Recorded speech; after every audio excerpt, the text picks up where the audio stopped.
John Cruz. Aminin ko sa inyo, hindi naman ako nakapag-college. Kakaisip ko na magiging dancer ako. Later on, sasayaw sa TV. Later on, mapapanood nyo ako. Later on, magiging backup dancer ng Gary Bulacio. At hindi pa nangyayari, sinasabi ko na siya. So, nagkatotoo siya. Doon na ako nagkapamilya, doon na ako nagkaroon ng anak. So, yung income sa maneuvers, doon na rin siya kasya. So, ang nangyari, naghanap na rin ako ng extra income. So, which yung nakita ko na itong The Filipino Dream. So, ginawa ko lang siya. So, sabi ko, magandang opportunity. So, ginawa ko lang siya dati, part-time. Ginawa ko lang, yun nga. Inaral ko lang. Nag-training ako.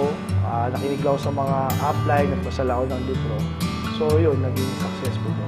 Advice ko lang sa mga bago, sa mga nag-start, o kaya doon sa mga nanghihina, never ever give up lang talaga. Kasi si God kasi may ginawa sa ating seed sa katawan natin na talaga kailangan mong ilabas talaga. Lahat naman ng bagay o lahat ng tao kasi may discouragement, may ano, okay lang yan, normal lang yan sa tao. So, ang importante lang dyan yung how you finish the race talaga.